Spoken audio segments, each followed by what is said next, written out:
Welcome to another edition of Everything Football at 62. I'm your host, Jonathan Big Tex Johnson. Do a little experiment in here, trying to change it up a little bit. But I'm gonna jump right into this stuff over this trading deadline that went on in the NFL starting actually yesterday.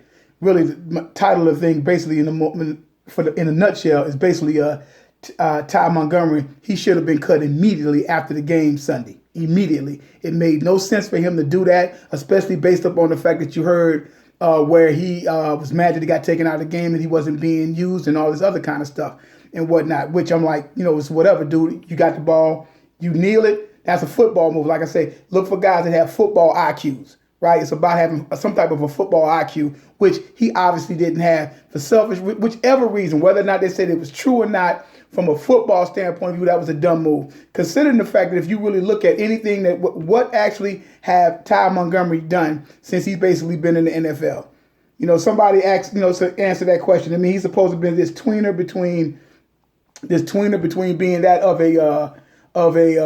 of some type of running back and wide receiver and everything like that. And whatnot, and he really hasn't showed me. He hasn't showed me anything really since he's been in the league, and since they really started looking at him from last year. You're looking at somebody that had 400 so far this year. He had 26 carries for 105 yards, 1 touchdown. He had 15 receptions for 170 yards, no touchdowns, and he had been targeted 23 times. He hasn't showed me anything. So what makes him think that he was going to do anything great? Bringing the ball out. He's not a Tyreek Hill or some exceptional guy with some bunch of speed and everything like that. He's not that kind of player. So I don't know where the young man thought that he was coming along trying to do what he called himself doing, which just made no sense for him to even do that in the first place. So he should have been cut immediately after the game was basically over, as soon as they got back to Green Bay or Wisconsin or whatever.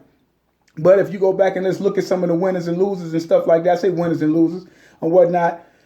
Redskins end up getting hHave Dixon. He was doing very good this year. Had a down year last year, doing good. That's a nice pick for them. You can tell they're they trying to be defensive orientated, and that with Scranger back there, and you got Kerrigan up at the top.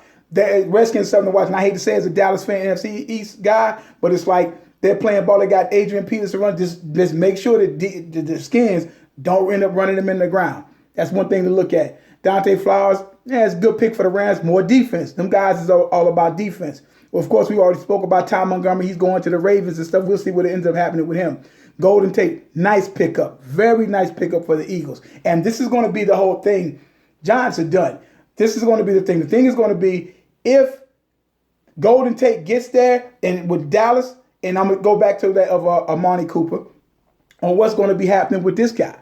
You know what I'm saying? Golden Tate is going to be, he immediately literally becomes almost their best wide receiver. Immediately. So that's going to take their offense up a notch. And it's going to be between Dallas and the Eagles on what's going to be happening. And whoever starts making a move, and it's so funny that's coming out of two different of wide receivers.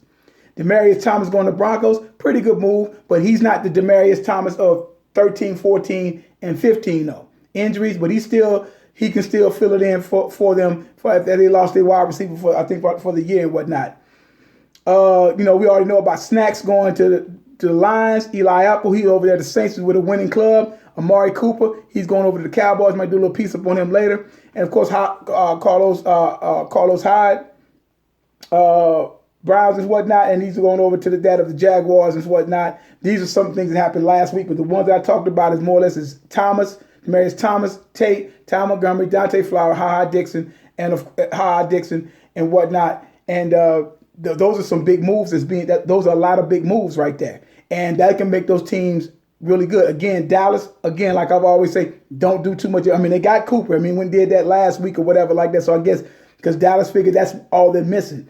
They're missing some guy with that punch, though. Like I said, on defense, that leadership that brings the wood and an attitude to that defense. I still say that's particularly missing, and I don't like the fact that is missing, and they never really addressed the situation. But we'll see what happens with Cooper. If Cooper can do the things that he did his first couple of years, he was injury plagued a little bit last year, and then this year just the debacle going on over there with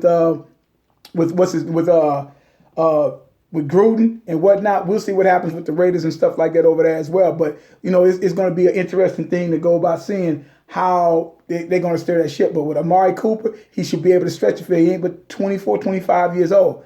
So he should be able to fill in where Dez was at back in. He should be an image of Dez of 2014, 2013, 2012, right? He should be that image of Dez because in 2014, Dez was the best receiver in my opinion in the game at that particular time. He stretched the field. Him and Dak get a little cohesiveness. They should be fine, and they can get back to doing what they're doing, and they can do some thumping. But if, you know what I'm saying, but they got it. So hopefully he'll bring that, and I can do something with Dallas. But my thing is always about defense because you got to stop people in this league. So I'm definitely looking at it from that perspective there. But yeah, Eli Apple was having a down year last year, good year this year. So a lot of people is clearing things out just because of money's coming up. These guys going to want big contracts, and these teams don't want to give them contracts, so they're going to be like, well, we're just going to go ahead and get rid of them altogether and send them on this trade deadline and everything like that. Even Elway made a statement about Thomas, we want to start playing our young wide receivers and this and that or whatever. But, yeah, we'll see what happens and whatnot. But that's a big pickup for the Eagles with Golden Tate. That's a big pickup. That's a major pickup. And between that and Cooper, that can balance what's going to happen. In fact, with that, between Amari Cooper, right, Golden Tate, and that of HaHa Dixon, 2 wide receivers and a safety.